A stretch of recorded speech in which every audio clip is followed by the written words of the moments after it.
Hello everyone, Assalamu alaikum. Me Shahjabin Hassan Siam from Law Department. Today I am presenting a group presentation case. The case name is Howard Laundry Cleaners versus Brown.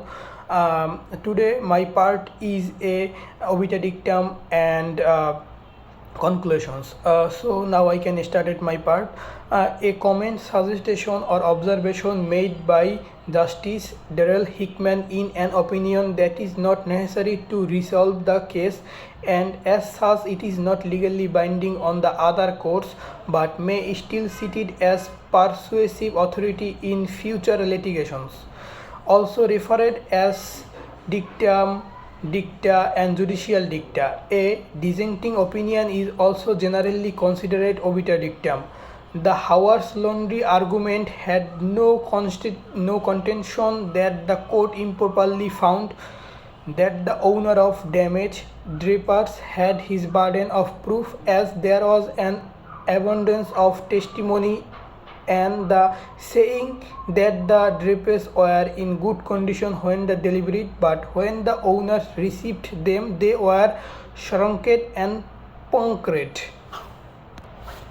The liability of Bailey, we see that the Bailey is bound to take as much care of the goods bailed to him as an authority prudent man would do. If the Bailey makes any inconsistence on unauthorized act with the goods bailed against the term and condition of the bailment, then the bailee is liable to make compensation for the damages for the bailer. When there are several joint owners who bail the goods, then the bailee may deliver the goods back as per the instruction of joint owners without the consent of others unless the contrary meaning appears for the bailment. Howard's wife testified that she had made the drapers and then they were picked up, they were dry and good condition, but when they were returned they had shrunken in and punctured.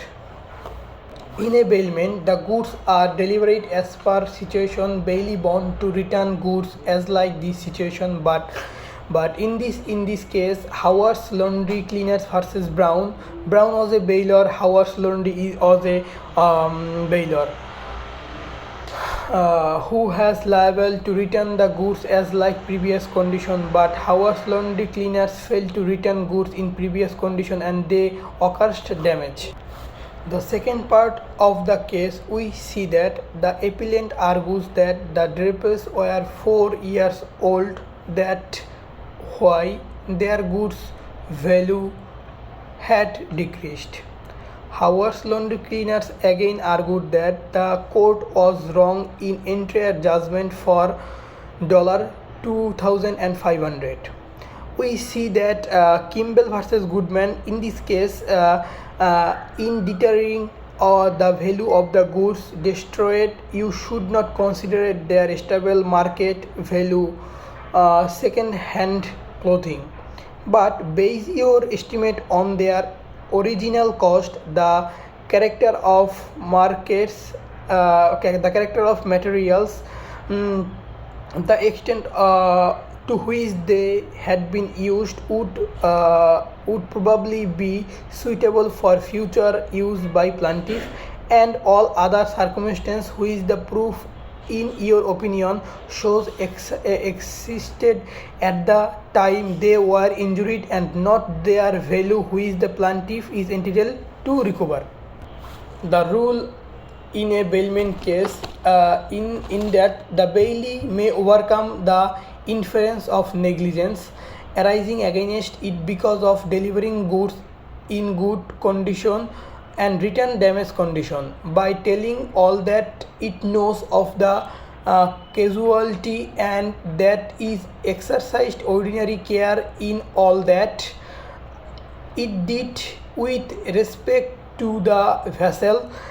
This burden, unlike that, the persuasive which rested at all time, and appellants simply required appellee to go forward with evidence sufficient to show that it had no more knowledge of this case. Uh, Howard's Laundry cleaners failed to take reasonable care of the goods and also failed to get back the goods for previous condition, and that's why Howard's Laundry cleaners liable for damages and Brown get compensation for their losses.